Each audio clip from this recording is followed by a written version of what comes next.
I have some good news for you today. The good news is कि हम आज 3 मुख्तलिफ राइटर्स को पढ़ेंगे, हैरिंगटन को, सिडनी को और मॉन्टेस्क्यू को। ये कितने आप खुश हो रहे हैं? सर एक नहीं है, 2 नहीं है, एक टिकट में 3 मजे, ठीक है ना? तो देखें जी, थॉमस हॉब्स को तो आपने पढ़ लिया, आपने सुन लिया। वो उसने एक किस्म का चैलेंज कर दिया जो रिपब्लिकन राइटर्स ऑफ इस पीरियड थे। आपको पता ही है कि हॉब्स तो ये कह रहा है कि भी रियासत के पास मुकम्मल इख्तियार होना चाहिए, मुकम्मल इख्तियारात होने चाहिए, और किसी के पास कोई बहुत ज़्यादा अपॉर्चुनिटी नहीं होनी चाहिए कि वो रियासत को क्वेश्चन करे, क्योंकि रियासत अगर डिवाइड हो जाएगी, सॉवरेनिटी अगर डिवाइड हो जाएगी, तो इससे तो एनार्की पैदा हो जाएगी। स्टेट ऑफ नेचर में तो वॉर अगेंस्ट वॉर होगी, life will be nasty, brutish and short. तो लिहाजा हॉब्स ने एक किस्म का बहुत बड़ा चैलेंज कर दिया। उसने ये कहा सिविक वर्च्यू की आप लोग बात करते हैं, रिपब्लिकन्स सिसरो को कोट करते हैं, ये वो करते हैं। असल सबसे बड़ा और सबसे इंपॉर्टेंट सिविक वर्च्यू ये है कि you should obey the law. गाली मुक गई, एक दूसरे का गला काटते फिरते हो, सिविक वर्च्यू की बात करते रहते हो, ठीक है। दूसरी उसने ये बात की कि मिक्स्ड और balanced constitution is actually very bad idea. Why? Because इससे तो सॉवरेनिटी डिवाइड हो जाएगी, and sovereignty should be absolute and it should be indivisible. Sovereignty से हमारी मतलब है पॉलिटिकल पावर। पॉलिटिकल पावर को डिवाइड करने की जरूरत नहीं, बल्कि उसको यूनाइट करने की जरूरत है, अदरवाइज तो सिविल वॉर हो जाएगी। आपको पता ही होगा कि एरिस्टोटल के जमाने से लेके अब तक जो रिपब्लिकन्स थे वो यही कहते थे कि कोई मिक्स्ड कॉन्स्टिट्यूशन बना लिया जाए, जिसमें तीनों principles of monarchy, principles of aristocracy, principles of democracy, तीनों को मिक्स कर लिया जाए। ना सिर्फ प्रिंसिपल्स को मिक्स किया जाए, बल्कि ये जो 3 बड़े तबके हैं इनके इक़्तिदार को किसी तरह बैलेंस किया जाए और मिक्स करके जो है प्रेजेंट किया जाए। So this had been the staple of the Republican idea for a very, very long time. And the Roman Constitution itself had attempted in some way or the other to have something of this sort, कि emperor भी था, उसके बाद senate भी था, senate के बाद जो है वो popular tribunes भी थे, जो popular उनकी assemblies थी वो भी शामिल थी। So anyway, Hobbes is saying none of this stuff. Okay, this is nonsense and you're just going to end up fighting with each other. एक बादशाह होना चाहिए, तगड़ा बादशाह होना चाहिए, एक political power, चाहे वो बादशाह हो या कुछ और हो। वैसे तो बादशाह को सपोर्ट करता था, मगर वो जरूरी नहीं कि बादशाह हो, कोई भी हो, जो भी हो, बस एक इख्तिदार हो और वो ताकतवर हो और इनडिविजिबल हो। Mixed constitution is just a bad idea. अब हम ये देखते हैं कि यूरोप के अंदर जब पहले ब्लैक डेथ हुई, ब्लैक डेथ के बाद रेनेसांस वगैरह, ये वो सब कुछ, और फिर बहुत लंबी लंबी रिलीजियस वॉर्स भी हुई। हमने उनके बारे में बात की, आपने देखा प्रोटेस्टेंट रेफॉर्मेशन हुई, फिर उसके बाद लंबी लड़ाई चलती रही, 1648 तक चलती रही एंड सो ऑन। तो बहरहाल ये जो रिलीजियस वॉर्स थी, इसके नतीजे में जो पुराना सिस्टम था, फ्यूडल किंगशिप का निजाम था, जो कि हाईली डिसेंट्रलाइज था। मैंने आपको बताया कि जो यूरोपियन फ्यूडल सिस्टम था उस पीरियड का, उसमें एक ऑब्वियसली एक बड़ी पावरफुल रोमन कैथोलिक चर्च थी, which was the European wide, और फिर किंगडम्स थे, मगर जो किंगडम्स थे वो इतने कोई मजबूत या ताकतवर किंगडम्स बहरहाल नहीं थे। Church was much more powerful than any individual kingdom. So medieval monarchs ruled through their courts, जो कि उनकी नोबिलिटी पर बुनियाद रखती थी। And at first these were private households, but from the 12th century they developed into more formal and institutionalised bureaucratic structures. But main बात यही थी कि जो बादशाह है और जो नोबिलिटी है, एरिस्टोक्रेसी है, जो नोबलमन है, जिनके पास लैंड है, जो फ्यूडल लॉर्ड्स हैं, इनके दरमियान एक किस्म का किसी ना किसी किस्म का कोई बैलेंस था और इनके जरिए ही उनको रूल करना पड़ता था। But now from the 17th century a change began to come about, and the change was कि एब्सोल्यूटिस्ट मोनार्कीज शुरू हो गई। इसका मतलब ये था कि basically the king will have all power, including legislative power, including executive power, including juridical power, including power of the military, all power will be focused and concentrated with the king. ठीक है, so it was a complete centralisation of power. और ये duchy of burgundy से शुरू हुआ, which is an area between France and Germany, और फिर आहिस्ता आहिस्ता ये स्पेन में भी फैल गया और फ्रांस में भी फैल गया। फ्रांस में जो बादशाह था, जिसको टाइट्स पहनना बड़ा शौक था, जिसके और हील्स भी पहनने का शौक था और लंबे बाल भी रखने का शौक था, इसके बारे में आपको पहले भी बता चुका हूं, this is Louis the 14th। तो वो कहता है आई एम द स्टेट। ये बड़ी फेमस एक उसकी सेइंग है कि my word is the word of law. Simple सी बात है।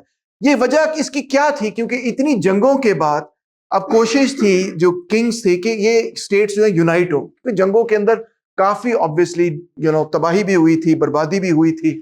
101 सेंचुरी तक जंग चलती रही आफ्टर द प्रोटेस्टेंट रेफॉर्मेशन, किसी ना किसी शक्ल के अंदर।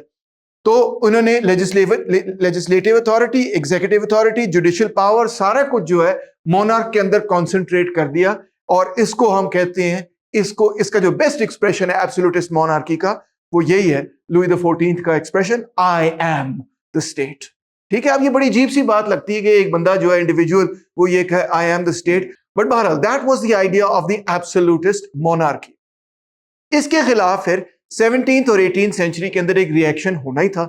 जाहिर बात है, जब इतनी ज्यादा पावर फोकस्ड और कॉन्सेंट्रेटेड हो जाए एक मोनार्क के अंदर तो उसके खिलाफ रिएक्शन होना ही था। तो 17th 18th सेंचुरी के अंदर जो मुख्तलिफ राइटर्स थे जो कह रहे थे कि नहीं नहीं, all power being focused amongst in the monarch is not a good idea, it's a very bad idea. These are the people that we now refer to as as a republican tradition. और obviously ये बढ़ता गया और फिर इसकी जो ultimate expression और बहुत बड़े लेवल पे एक्सप्रेशन हुई वो फ्रेंच रेवोल्यूशन में हमें नजर आई, और ऑब्वियसली हमें क्रोमवेलियन रेवोल्यूशन में भी नजर आई, but even more so in the French revolution. ठीक है, so now this was growing as a reaction to absolutist monarchy. आइए अब देखते हैं कुछ राइटर्स। सबसे पहले we start with James Harrington, born in 1611 and passed away in 1677। तो उसने वो इंग्लिश रेवोल्यूशन का पहला फेज कम से कम देखा जब क्रोमवेल ने चार्ल्स I को ओवरथ्रो किया। And he wrote his book The Commonwealth of Oceania in 1656. It was dedicated in fact to Oliver Cromwell, although कुछ चीजों पे उसकी ऑलिवर क्रोमवेल से बनती नहीं थी, मगर बहरहाल उसने क्रोमवेल को डेडिकेट की। अच्छा, इसमें जो एक किस्सा कहानी है वो ये भी है कि अगरचे ब्रिटिश मोनार्की जो थी वो उसके बारे में शक शुबा ये था लोगों को, जिसकी वजह से ये पूरा रेवोल्यूशन भी एक तरह का शुरू हुआ कि जो इंग्लिश मोनार्की है वो फ्रेंच और स्पेनिश मोनार्की को देख के it also wants to become an absolutist state, it wants to become an absolutist monarchy. और इसी वजह से पार्लियामेंट जो है उसके खिलाफ हुआ। Immediate cause of course was कि the English king was trying to raise money to fight the French, but the bigger cause was also that the parliament feared that the king wanted to institute an absolutist monarchy. So Harrington defended the ideas of a secular, popular republic, and he talks about ancient and modern prudence, कि कुछ ancient politics है, कुछ modern politics है। Greco-Roman जो है वो obviously ancient politics है, और जो modern politics जिसको वो अपने जमाने में modern कह रहा है वो असल में अब medieval level की politics है। European forms of statecraft, he defended ancient prudence। ठीक है, So, किताब में क्या लिखा है वो कहता है कि Orpheus Megaleter is like a godlike legislator who brings about the republic. Obviously this is a reference to Oliver Cromwell in his own period.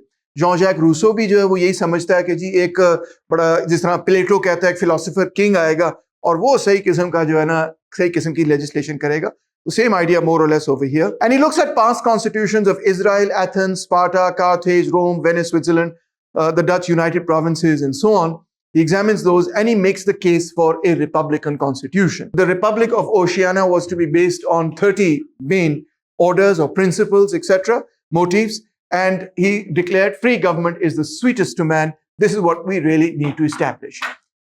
So he says de jure and de facto government के बारे में बात करते हैं। पहले कहता है government, de jure government, which is according to ancient prudence. De jure means according to the theory of governance or law, is an art whereby a civil society of men is instituted and preserved upon the foundation of common right or interest.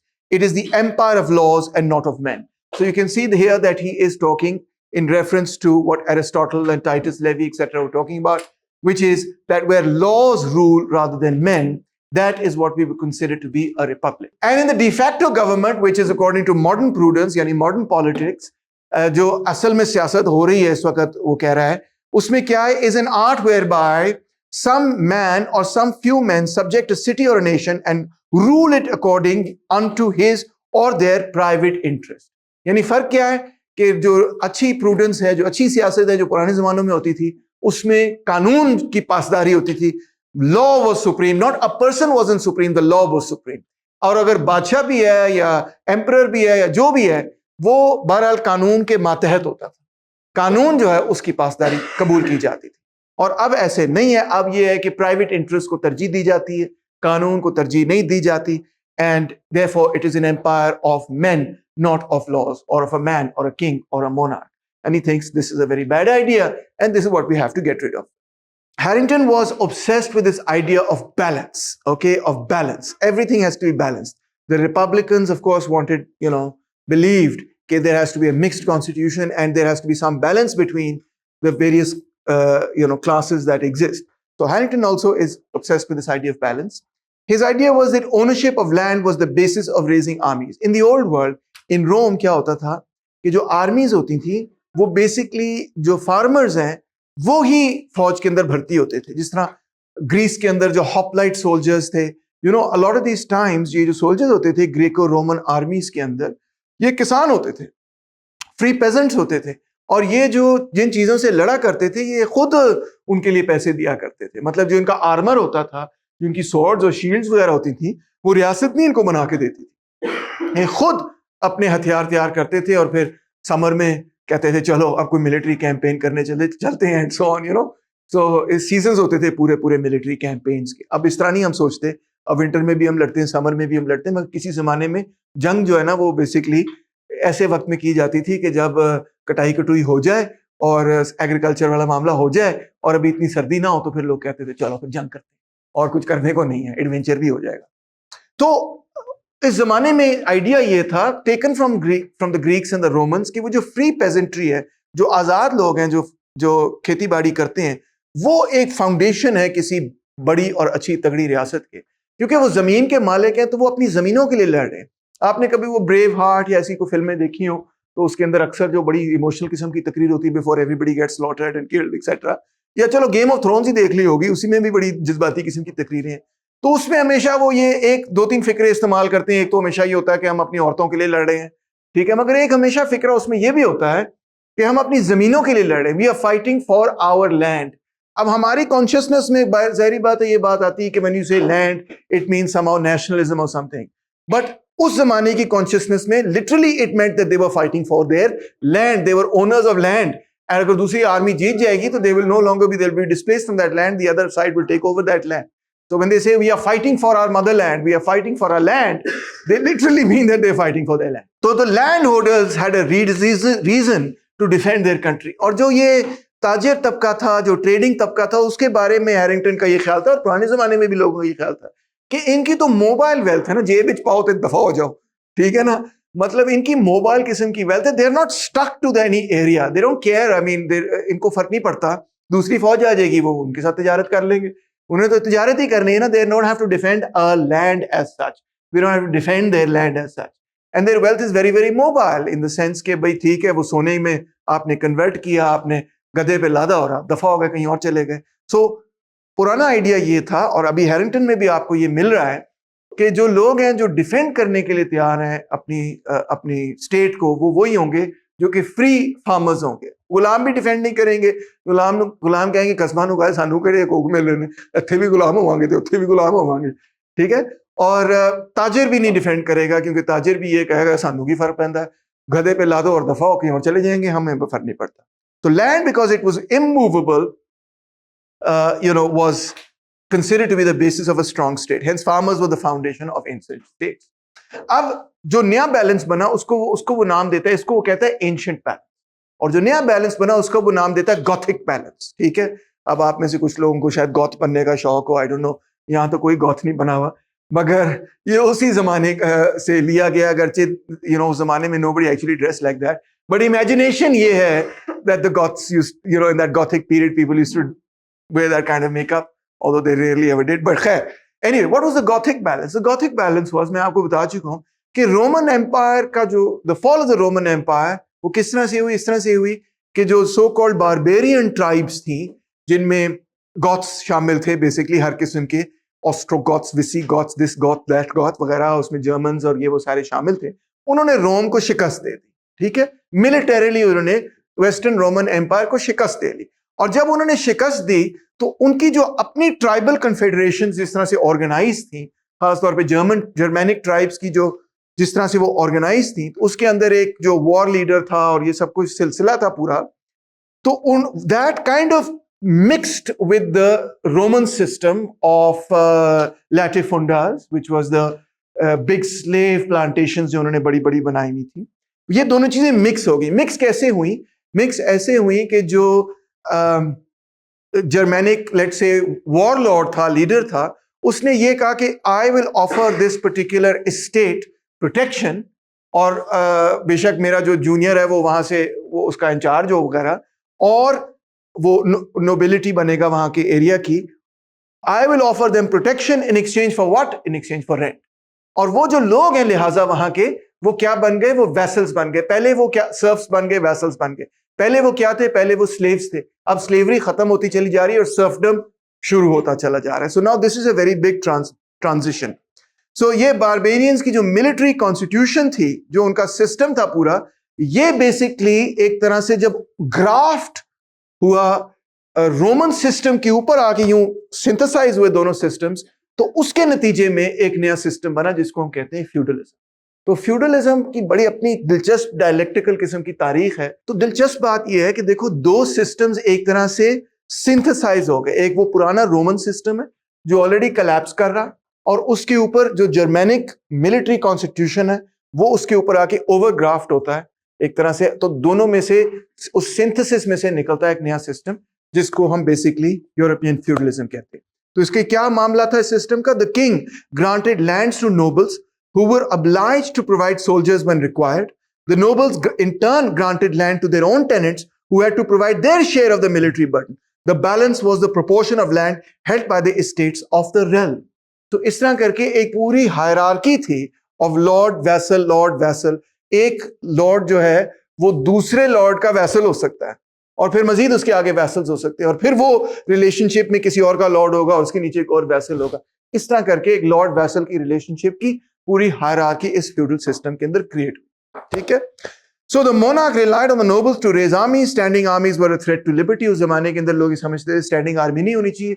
जब जंग करनी है तो जंग का एक season होगा, season for war, जैसे मैंने आपको बताया, कटाई कटोई कर लें वगैरह वगैरह, तो फिर जंग करने जाएंगे। तो सीजन ऑफ वॉर में क्या है कि जो ह्यूमन फार्मर है, वो फार्मर जो है वो कहेगा अच्छा चलो go fight for the king, and वो निकलेगा जंग करने के लिए। और ऑब्वियसली वो यंग लोग जो हैं जो कहते हैं कुछ एडवेंचर करने के लिए चलें, तो वो उसमें हमेशा शामिल है। तो उस जमाने में कॉन्सेप्ट भी ये था कि स्टैंडिंग आर्मी नहीं बनानी। रिपब्लिकन जो थिंकर्स थे वो कहते थे स्टैंडिंग आर्मी बनाई तो बादशाह ने सबको कुचल देना है, and so on. So the king और nobility could also recruit the commons to their cause. This was the Gothic balance between the king and the nobility. जो कॉमनर्स थे ना, उनको नोबिलिटी भी रिक्रूट कर सकती है, उनको किंग भी रिक्रूट कर सकता है। तो एक किस्म का बैलेंस पैदा हो गया ना कि the king is reliant on the nobility to get the army and so. ठीक है। तो this was called the gothic balance. अब हैरिंगटन ये लिखता है कि यार ये सारा बैलेंस तितर बितर हो गया, खराब हो गया है। इतना मैंने अच्छा बैलेंस पैदा किया हुआ था। English civil war that destroyed the balance. Henry the seventh के जो स्टैच्यू ऑफ पॉपुलेशन था, it increased the number of small independent farmers on the one hand. The statute of retainers emancipated small farmers from the service of the great lords and forbade those lords to keep militias. The statute of alienation made it easy to sell freehold land and put the last nail in the coffin of the feudal system. जो reforms उसने किए उसके नतीजे में जो commoners थे nobility के hold से एक तरह से निकल गए। ठीक है। This he called a condition of equality. And he considers that now, as a result of this, the nobility was disarmed. The king became stronger. The nobility became disarmed with these new laws, जिसमें commoners के दरमियान और nobility के दरमियान जो ताल्लुकात थे, उसमें उसने commoners को nobility से एक तरह से आजाद कर। और जब ये कर दिया तो nobility की power decrease हो गई, एक सेंस में nobility disarm हो गई। तो वो जो ancient Gothic balance था वो खराब हो गया। अब वो खराब हो गया तो कहता है it was disarmed and could not resist the encroachments of the commoners, and neither could the king. The aristocratic balance collapsed because the political arrangements were aristocratic while the pattern of land ownership favored the commons. These conditions led to the creation of a popular republic, जो कि फिर हमें Oliver Cromwell की शक्ल में नजर आया। ठीक है। तो इस क्या वो कहने की कोशिश कर रहा है कि किंग जो है उसने नोबिलिटी को डिप्राइव करने की कोशिश की ऑफ दैट पावर, कॉमनर्स को उसने ज्यादा पावर दे दी, नोबिलिटी को डिप्राइव करने की कोशिश की, और उसके नतीजे में वो एंशिएंट बैलेंस जो है अपसेट हो गया। और जब वो एंशिएंट बैलेंस अपसेट हो गया, एक नई किस्म की इकोनॉमी पैदा होनी शुरू हो गई, एक नई किस्म का स्ट्रक्चर पैदा होना शुरू हुआ। वो एंशिएंट जो बैलेंस था जो कि फ्यूडल सिस्टम को कायम रखता था, वो इम्बैलेंस में चला गया। तो अब सिर्फ और सिर्फ एक चीज उसके बाद हो सकती थी, और वो ये कि कोई पॉपुलर रिपब्लिक कायम हो, और वो ओलिवर क्रॉमवेल की शक्ल में हमने फिर देखा। So this was a very powerful analysis for its own time period. Now we view it in somewhat of a different way. We also look at what we call the tragedy of the commons and so on and so forth. It gets very complicated, but we'll किसी और बार discuss करेंगे. So now Harrington proposed an egalitarian pattern of landholding by eliminating primogeniture. What is that? That means कि बड़ा बेटा जो है उसको सारी जमीन मिलेगी, स्टेट उसका होगा, छोटे बेटे को उसमें से कुछ स्टाइपेंड स्टूपेंड वो दे दिया करेगा, मगर बेसिकली जो स्टेट है वो बड़े बेटे के पास जाएगा। वो कह रहा है इसको खत्म कर दो। And created political stability by instituting a representative system that conform to the economic base. अब क्योंकि इकोनॉमिक बेस पूरा चेंज हो गया तो अब हमें एक और किस्म का सिस्टम चाहिए, वो फ्यूडल सिस्टम अब नहीं चल सकता। So what did he propose? He proposed a small senate and a large popular assembly, much like taking from the Roman model, etc. And Oceania would be a republic for increase. It would also be an imperial project, जो बढ़ता चला जाएगा, and so. So that was basically Harrington and his proposal. His final say on the issue is that political liberty was possible only in a republic founded on the citizen soldier, जो पुरानी वाली liberty थी. The central economic task of government was to find the resources to pay for defense, and the way a government did it determined its fate. कि देखो जिस तरह से defence करना है गवर्नमेंट ने, सीधी सी बात है, फौज इसीलिए आपने रखी हुई है। फौज जो है असाइड फ्रॉम जो हम क्या कहते हैं डेट रिसर्विसिंग करते हैं, उसके बाद फौज takes the biggest share of the budget, right? 55% of our budget goes to debt reservicing. Next in line is फौज। तो खैर defence is always going to be the biggest portion that any state is going to take, especially in those particular times. But how does it take it? Who does it take it from?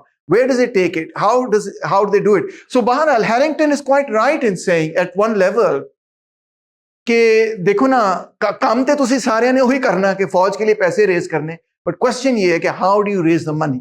Who do you take it from? That determines how powerful the state is going to be. What is going to be the outcome of your politics? How powerful is that state going to be? So, मगर 1707 के अंदर England की monarchy ने यह फैसला किया कि कर लिया जो हम कर सकते थे, बस अब एक स्टैंडिंग आर्मी रेज की जाए। और उन्होंने एक स्टैंडिंग आर्मी रेज की और बड़े लोग हैरान हुए कि उन्होंने कितनी आसानी से रेज कर ली। उनके पास टैक्स मनी भी कलेक्ट हो गया और उन्होंने पैसे पूहे भी इकट्ठे कर लिए और उन्होंने स्टैंडिंग आर्मी खड़ी कर ली आसानी से। और इस पे भी लोग बड़े हैरान थे। और दूसरा मामला ये था कि जो किंग के अपने मिनिस्टर थे, उन्होंने बड़े आराम से पार्लियामेंट की भी गिच्ची दबा ली, उसकी बड़ी आराम से गिच्ची दबा ली। गिच्ची किस तरह से दबाई? इस तरह से नहीं कि मार कुटाई से, मगर इस तरह से कि सर जी तुसी बड़े अकलमंद बंदे हो गए, तो मिनिस्ट्री ऑफ एजुकेशन ले लो, तो तुसी मिनिस्ट्री ऑफ ह्यूमन राइट्स ला लो, तो तुसी ਤੁਹਾਨੂੰ सी कोई एम्बेसडर ला देने हैं वगैरह वगैरह जो भी। तो पेट्रनेज सिस्टम से उन्होंने देखो ना, कजोल करके, ब्राइब करके, सिड्यूस करके, परसुएड करके, क्योंकि एम्बिशियस पार्लियामेंटेरियंस थे, तो इस तरह उन्होंने एक पेट्रनेज का सिस्टम बना के पूरे सिस्टम को बड़े आराम से करप्ट कर लिया। तो ये दो मसाइल बने हैरिंगटन की थियरी के साथ। It becomes even more important to see what Algernon Sidney had to say in this regard. He was born in 1623 and was executed in 1683. उसकी जो मशहूर किताब है उसका नाम है Discourses Concerning Government, and it influenced the Glorious Revolution, and even more than that, it influenced the very founding of the United States of America. In fact, he is hugely influential in the foundation of the United States of America. As you can expect, he opposed the divine right of kings, कि भाई they should not, they don't have any authority that they get from God or anything. He proposed limited government, as he was a Republican, voluntary consent of the people and the right of citizens. कहता है, as death is the greatest evil that can befall a person, monarchy is the worst evil that can befall a nation.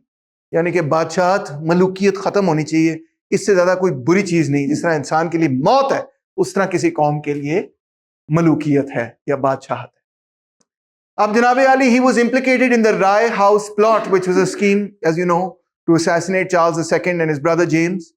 तो इसमें उसको पकड़ लिया गया और उसका ट्रायल हुआ, और उसके ट्रायल में उसके खिलाफ कोई एविडेंस तो खास थी नहीं, तो उन्होंने उसकी किताब ही इस्तेमाल की उसके खिलाफ कि we are now calling to the stand his book. Literally उसकी किताब से पढ़ा और उसमें ये कहा गया कि that the book is encouraging the people to rise up in arms against the king. और चीफ जस्टिस ने उस वक्त डिक्लेयर किया फेमसली कि to write is to act. ये मुझे सेइंग बड़ी अच्छी इस वजह से लगती है क्योंकि जब मैं फेसबुक पे लिखता हूँ और मैं कुछ करता हूँ और मैं आर्ग्यूमेंट्स अपनी देता हूँ या मैं अपने लेक्चर्स करता हूँ, तो लोग कहते हैं सो गली बात नल्की हो गया, कोई एक्शन होना चाहिए है। तो आप गौर करें कि ये बंदा जो था, इसका एक्शन ही ये था कि इसने ये लिखा क्यों? क्योंकि वो जो लिखा, द रिटन वर्ड, वो कहते हैं ना pen is mightier than the sword. Ideas जो हैं वो इतने ताकतवर होते हैं कि उससे कोई भी मोनार्क, डिक्टेटर वगैरह ज्यादा घबराता है। खंजर की कुव्वत से कम घबराता है। खंजर की कुव्वत से खंजर का मुकाबला किया जा सकता है, और शमशीर तो उनके पास बहुत है ना, तलवारें उनके पास बहुत हैं, तो मगर आइडियाज अगर वो ग्रिप कर जाए मैसेज को तो वो बहुत ज्यादा खतरनाक होते हैं, बिकॉज उससे काया पलटी जा सकती है। So I like this idea of the chief justice, although of course as a judgement it was absolutely wrong, मगर it is true that to write is to act. To give those ideas is a force to contend with. When he was sentenced, he declared, "For all I care that the king can make a snuff box from my ass," he said. You know, he was obviously, देखें कि बड़ा बहादुर किस्म का बंदा था। और जब वो उस क्या कहते हैं स्कैफोल्ड पे खड़ा हुआ जहां पे उसको डेथ सेंटेंस कैरी आउट होना था, अब आप सोचें कि उसकी डेथ सेंटेंस हो रही है, वहां पे इजाजत होती थी कि you can say a few last words. कुछ लोगों को ये भी डिनाई किया जाता था, मगर बहरहाल अक्सर ट्रेडिशन यही था कि कुछ से अ फ्यू लास्ट वर्ड्स। तो अपने लास्ट वर्ड्स में वो कहता है, we live in an age that makes truth pass for treason. सच बोलना जो है ना इस मुल्क के अंदर वो गद्दारी है। उस मुल्क के अंदर, इस मुल्क के अंदर ठीक है, इधर तो बहुत आजादी है हमें, है ना, मगर उस मुल्क के अंदर उसने कहा, इंग्लैंड के अंदर सच बोलना भी जो है वो गद्दारी है। He was of course executed in 1683 and he was considered a martyr. बाद में जब ग्लोरियस रेवोल्यूशन हुआ तो 1689 के अंदर जब नई गवर्नमेंट आई तो उन्होंने कहा कि ये एक क्राइम हुई है और इसको सिडनी को जिस तरह से कत्ल किया गया है, he is a great martyr for the cause of for the Republican cause. अब इसमें दिलचस्प बात ये है कि much like John Locke, ये भाई साहब भी बेसिकली रॉबर्ट फिल्मर की जो किताब है पैट्रियार्का, जिसमें रॉबर्ट फिल्मर साहब ने ये आर्ग्यू किया है कि जो बादशाह हैं वो तो आपके प्याऊं की तरह हैं और उनको जो अथॉरिटी मिलती है वो तो उनको खुदा से मिलती है। तो बेसिकली जिस तरह लॉक ने उस किताब के खिलाफ लिखा, क्योंकि वो अपने जमाने की एक इन्फ्लुएंशियल किताब थी और ऑफिशियल डॉक्ट्रिन समझी जाती थी, तो सिडनी ने भी उसी किताब के खिलाफ लिखा जिस किताब के खिलाफ लॉक ने लिखा। और मुझे इसका ये फिक्रा बहुत पसंद है कि सिडनी कहता है, God leaves to man the choice of forms in government. खुदा ताला ने आपको ये नहीं कहा कि आपने इस किस्म की हुकूमत बनानी है, उस किस्म की हुकूमत बनानी है, ये स्ट्रक्चर होगा हुकूमत का, इलेक्शन का ये तरीका होगा और उसमें सिटीजनशिप की ये तरीका होगा और उसके अंदर ये लोग वोट कर सकते हैं और ये वोटिंग होगी नहीं होगी और ये कानून और वो कानून। नो, ये इंसान का फैसला। God has left it to man to create their own government. He who institutes may also abrogate. इसका मतलब है कि अगर इंसान ने, लोगों ने, सोसाइटी ने हुकूमत बनाई है तो सोसाइटी की मर्जी है, वो उसको चेंज भी कर सकती है, उसको तब्दील भी कर सकती है। General consent is the ground of all just governments. वही गवर्नमेंट जस्ट हो सकती है जो कि लोगों की रजामंदी से बनी हो, लोगों की रजामंदी उसके अंदर शामिल हो, कंसेंट उसके अंदर शामिल हो। उसके बगैर जो गवर्नमेंट है उसको लेजिटिमेट नहीं समझा जा सकता। अगर अवाम की कंसेंट ही नहीं उसमें शामिल तो इसका मतलब ये है कि ये तो कब्जा है, गवर्नमेंट तो नहीं है। The only ends for which governments are constituted and obedience rendered to them is what are the obtaining of justice and protection. If government fails in this end, the people are justified in changing the government. So much like John Locke, आप देख सकते हैं उसका भी point of view यही है कि जी हुकूमत का मकसद है जस्टिस प्रोटेक्शन, ये उसका मकसद है। और अगर इसमें वो फेल हो जाती है तो पब्लिक के पास, लोगों के पास ये हक है कि वो हुकूमत को चेंज कर सकें। आज ये बातें हमें रेडिकल नहीं लग रही, आम बातें लग रही हैं। इवन जो डिक्टेटर्स होते हैं वो भी कहते हैं कि हाँ पब्लिक के पास राइट है कि वो चेंज कर सकती है। कौन चेंज करना चाहता है, बताओ मुझे, कौन चेंज करना चाहता है? ठीक है ना। तो मगर उस जमाने के अंदर ये कहना भी नहीं मुमकिन था कि भाई हुकूमत जो है वो तो पब्लिक बनाती है और पब्लिक की मर्जी, वो हुकूमत चेंज भी कर सकती है। Because opposite side of the fence में वो लोग बैठे थे जो कहते थे कि हुकूमत तो खुदा की तरफ से, यू नो, ये तो डिवाइन राइट ऑफ किंग्स है। So that's what he was up against. Filmer के बारे में आप जानते होंगे, वो कहता है there is no natural liberty. Number 1 कहता है popular government is both unnatural and dangerous. बड़ी खतरनाक चीज है जब आवाम रूल करें, और अननेचुरल चीज है। Kings are the source of positive law and can not be subject to it. Kings जो है वही तो कानून बनाते हैं, तो किंग्स के ऊपर कानून लागू कैसे किया जा सकता है? ये रॉबर्ट फिल्मर साहब की आर्ग्यूमेंट्स थी जो उन्होंने पैट्रियार्का में दी थी।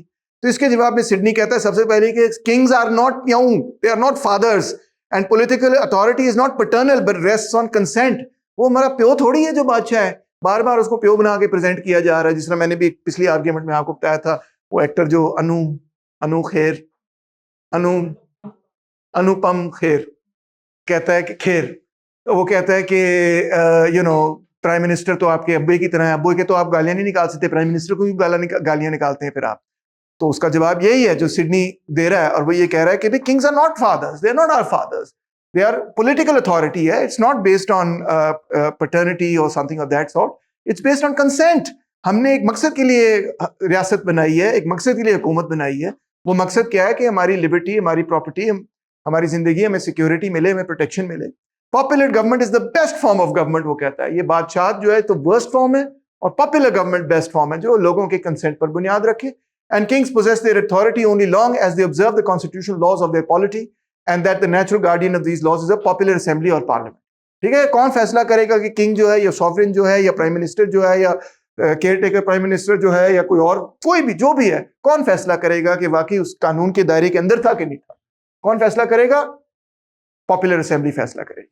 So what is the best form of government? वो कहता है the rights of all magistrates, kings included, were conferred on them by the people, and that what the people gave, the people could take away।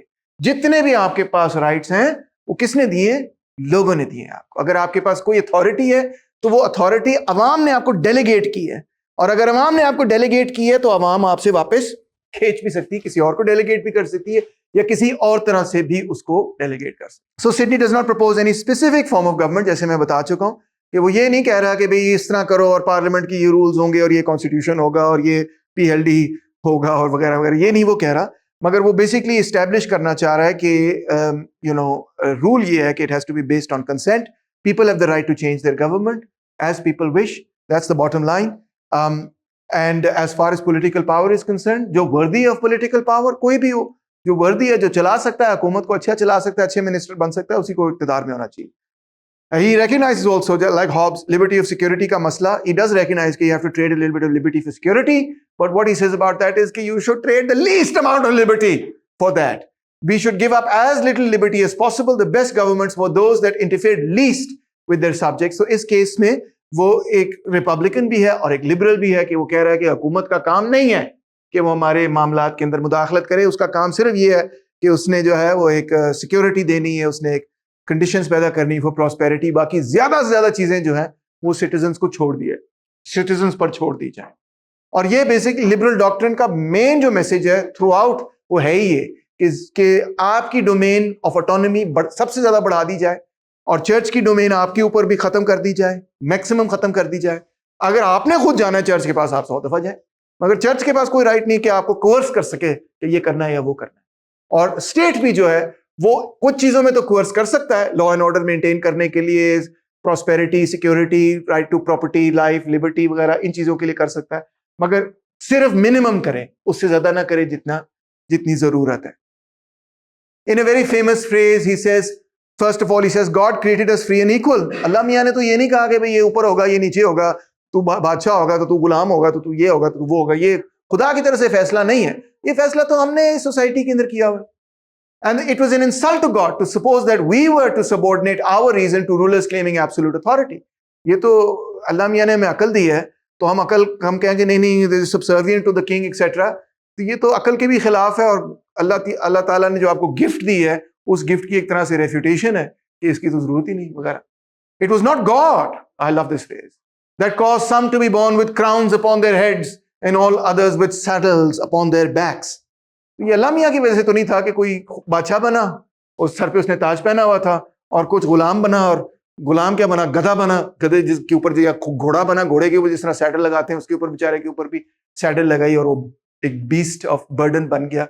ये खुदा की तरफ से तो नहीं था, ये तो हमने खुद किया है। So he believed in reinvigorated aristocracy, the freest and most invigorating societies, he thought, lived under constant tumult, much like Machiavelli. He said कि for a democracy you need a little bit of, for a population that knows its rights, you need a little bit of tumult, कि वो लड़े, अपने हकूक के लिए लड़े।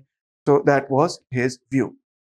Now, Sidney's views were so influential कि उसकी जो किताब है The Discourse Concerning Government, उसको कहा जाता है, it is considered to be the textbook of the American Revolution। आप सोचिए, अमेरिकन रेवोल्यूशनरीज को, जॉर्ज वॉशिंगटन, जेम्स मैडिसन वगैरह, इन सबको इतना इंस्पायर किया इस किताब ने। एंड सिडनी's influence in the United States of America is second only probably to Locke।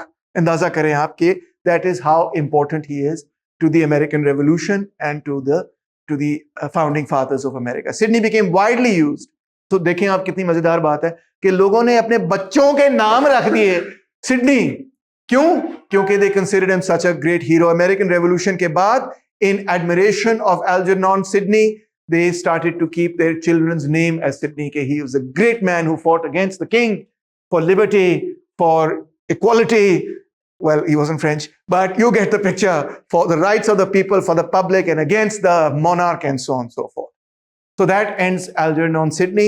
Okay, ji. Ab to the last of our writers, the last in this particular line, and also in terms of time, Montesquieu was around from 1689 to 1755, and आप मेरा ख्याल है आपने सुना ही होगा उसका नाम, because is most famous for the theory of separation of powers to counteract despotism.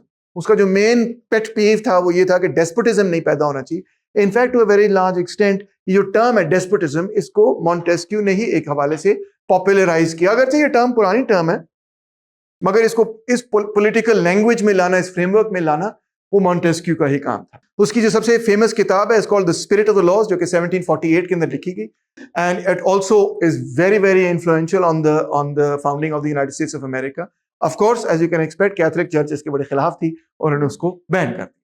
वो क्या कहता है? Government should be set up so that no man need be afraid of another. That's a pretty nice saying कि भाई इंसान को इंसान से डर नहीं लगना चाहिए। अब वो अमार अली जान की किताब थी जिसको टीवी पे नहीं बुलाया जाता वो क्या थी? Rule by fear. तो ये जो डर खौफ का एक माहौल पैदा हो जाता है ना सोसाइटी में, ये बात ना कह देना, अगर ये बात कह दी तो पता नहीं कोई अपसेट हो जाएगा, फिर आपके पास पता नहीं कौन सी गाड़ी आ जाएगी, ये हो जाएगा, वो हो जाएगा, या गाड़ी आ जाएगी या दाढ़ी आ जाएगी, वगैरह वगैरह। जो भी है उसका जो डर खौफ है ना, वो कहता है ये इस तरह की सोसाइटी नहीं होनी चाहिए। सोसाइटी ऐसी होनी चाहिए कि आप रिलैक्स हैं, आप फ्री हैं, आप बात कर सकते हैं, आप डिस्कस कर सकते हैं इश्यूज पे, no man is afraid of another. अच्छा, Montesquieu is one of the first people who also kind of says कि जो ये व्यू बना हुआ है सोसाइटी और हिस्ट्री के बारे में, कि जिस तरह सोसाइटी चल रही होती है, फिर एक बंदा आता है जो बड़ा ग्रेट मैन होता है, फिलोसोफर किंग होता है, और वो एक नया आइडिया देता है और सोसाइटी सारी चेंज हो जाती है, कि जैसे इंडिविजुअल्स आर ड्राइविंग हिस्ट्री। वो कहता है in his opinion the matter is the opposite. It's not individuals who are driving history, it's history that's driving individuals. In fact वो कहता है it is not chance that rules the world. Ask the Romans, who had a continuous sequence of successes when they were guided by a certain plan, and an uninterrupted sequence of reverses when they followed another. There are general causes, moral and physical, which act in every monarchy, elevating it, maintaining it, or hurling it to the ground. यानी कोई बड़ा process हो रहा है जिसकी वजह से रियासतें कामयाब होती हैं या फ्लॉप हो जाती हैं।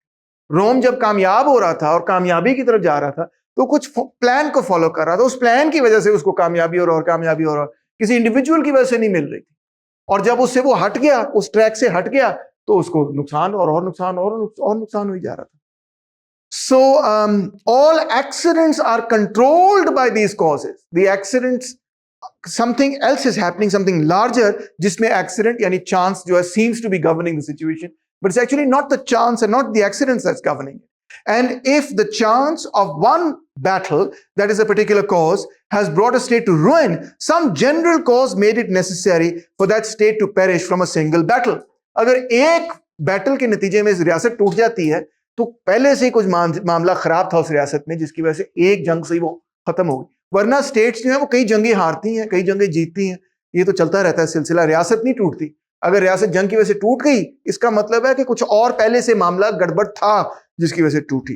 इन a word, the main trend draws with it all particular accidents. What appear to be the accidents of history are actually just individual happenings on the foundation of a large current of history, जो actually उन रियासतों को, उन societies को आगे धकेल रहा है या पीछे धकेल रहा है, या लेफ्ट राइट जो है खींच के लेके जा रहा है।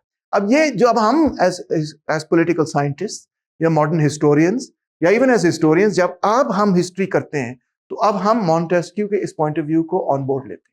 हम सिर्फ ये नहीं कहते कि एक बंदा आया और वो बड़ा टिटी फटूश था, बड़ा जबरदस्त था, उसने बस आके तकरीर की और सबने कहा ये बात बिल्कुल ठीक कर रहा है और बस लोग चल पड़े। ऐसे नहीं तारीख होती। वो लोग जो साथ चल रहे हैं, वो उनके कुछ अपने तजर्बात हैं, उन्होंने कुछ सोचा, उनकी अपनी कोई मेंटालिटी है, उन्होंने कुछ सीखा, कुछ पढ़ा, कुछ लिखा, उनका कोई फ्रेमवर्क है, और उस फ्रेमवर्क में उनकी कोई वैल्यूज बनी, कोई आइडियाज बने अबाउट सोसाइटी के साथ मसला क्या है क्या नहीं, जिसकी वजह से they were receptive to that particular message, और इस वजह से उस ट्रेंड में उसके साथ वो चले. I think this is a very important insight that Montesquieu in fact provides. Laws, because we are understanding the spirit of the laws, so let's look at that. What does he say?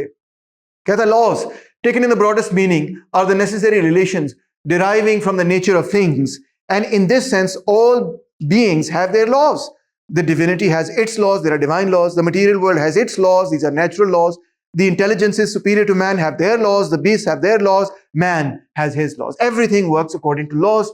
There are laws for everything, from the divine to the animal world, and it is our task to understand these laws. Now, as far as the state is concerned, the spirit of the laws की जब वो बात करता है, spirit of the laws से मुराद उसकी ये कि उन laws की animating spirit क्या है? What is the goal that they're trying to accomplish? What is it that they're trying to accomplish? Not just the letter of the law that's important, but the spirit of the law. आज गौर करें कि हम भी ये discussion करते हैं, जब हम इस्लाम पे अक्सर डिस्कशन करते हैं, इस्लामिक लॉ पे हम अक्सर डिस्कशन करते हैं, तो अक्सर जो रिफॉर्मिस्ट हैं, जो चाहते हैं कि शरिया रिफॉर्म हो, वो ये कहते हैं कि you have to look at and examine the spirit of Islamic law, not the letter of Islamic.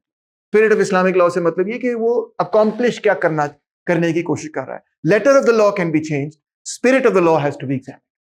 So very much taken in a certain sense out of Montesquieu. So Montesquieu developed firstly a new comparative method of classification of political forms of government according to the animating governing principle of the law. In other words, he was looking at what is it that society is trying to accomplish, what is the spirit of the laws of that society. इस question को देखता है. मिसाल के तौर पे monarchies के हवाले से वो ये कहता है कि they basically rely on the principle of honour. ये काम ही इस चीज पे करती हैं, ऑनर के प्रिंसिपल पे. That is the most important thing to them. जो रिपब्लिक्स हैं, what do they rely on? They rely on the principle of virtue. That is what animates the spirit of the Republic.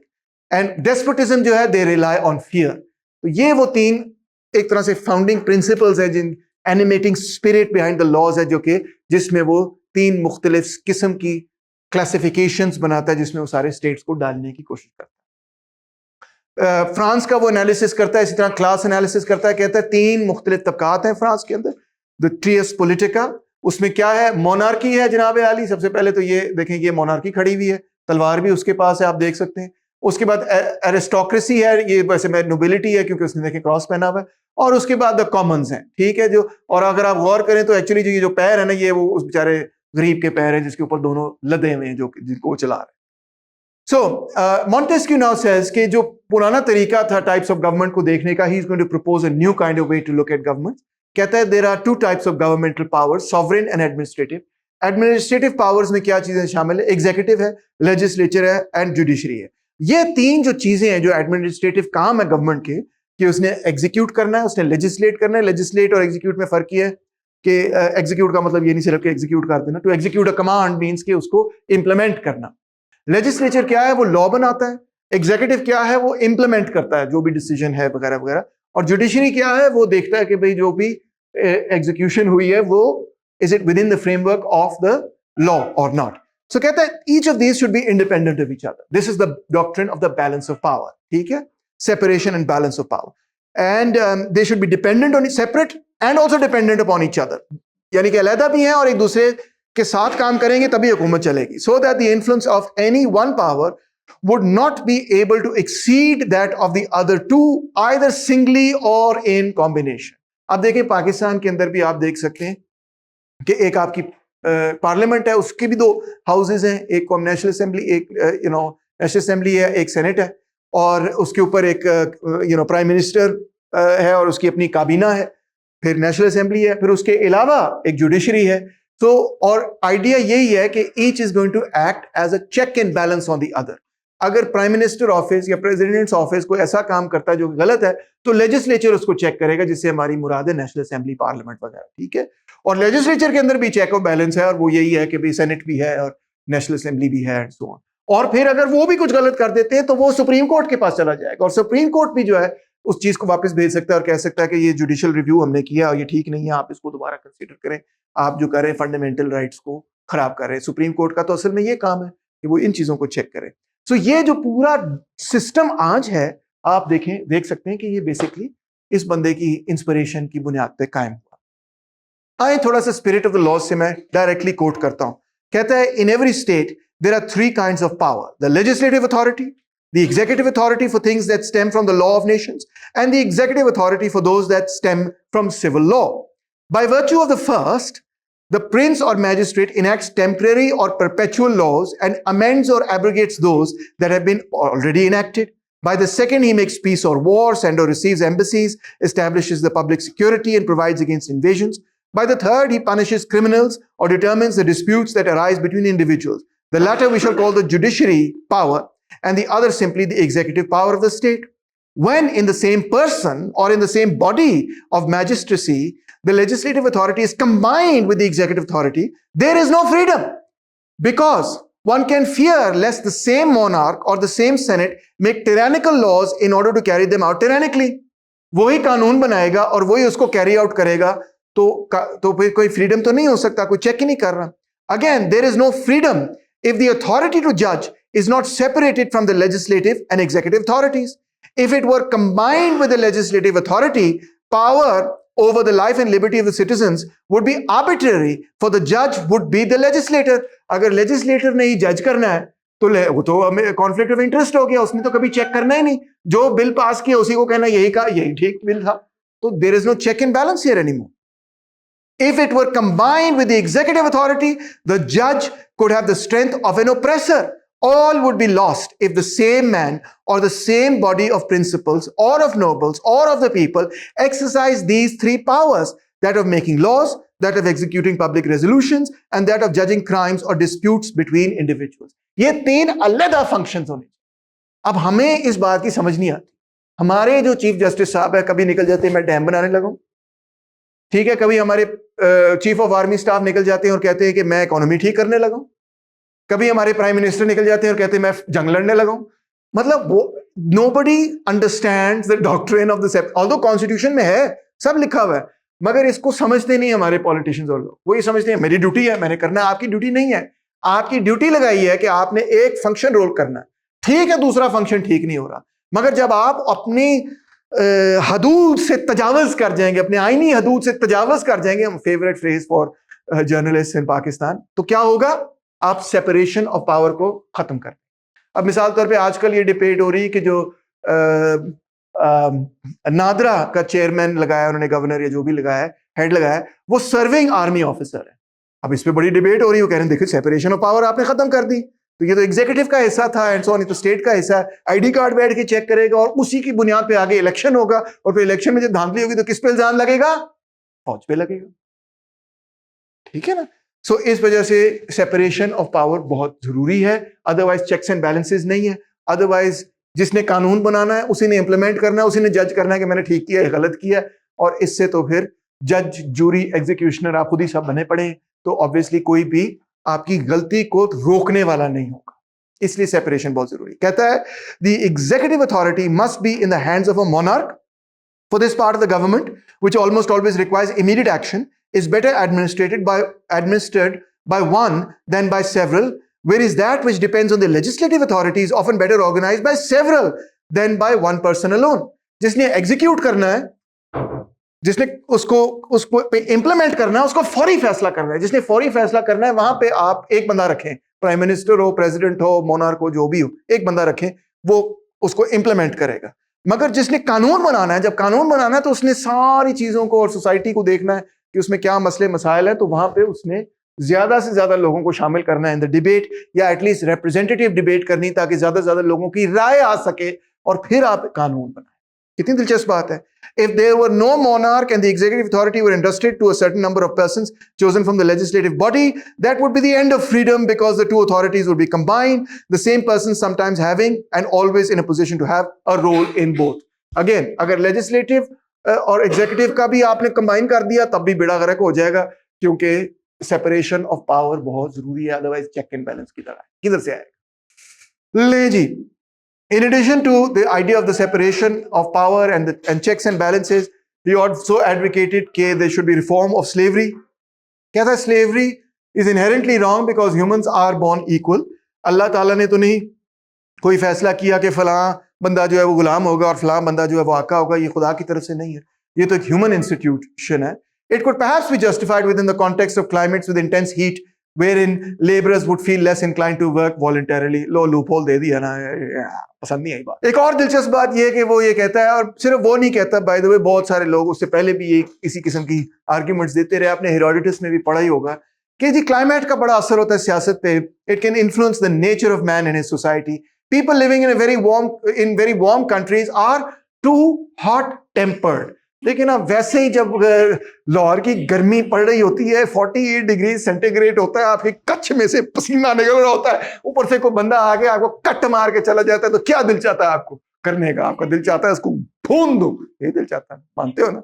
तो वो कहता है to hot tempered. और जो ये बहुत नॉर्दर्न एरियाज में लोग रहते हैं, ये बड़े ठंडे इलाकों में रहते हैं, they are icy and stiff. ये बड़े स्टिफ किस्म के लोग, इमोशनल, यहाँ बहुत जज्बाती हैं और वो बिल्कुल जज्बाती नहीं. अब ऑब्वियसली ये थ्योरी दुरुस्त नहीं, ठीक है. I feel the need to tell you कि ये थ्योरी दुरुस्त नहीं, बिकॉज मुझे नजर आ रहा है बहुत सारे लोग कह रहे हैं वैसे. Sometimes I also, but it's not true. Okay, temperament जो है वो बहुत सारी चीजें उस पर इम्पैक्ट करती हैं. Climate is not such a huge impact on temperament.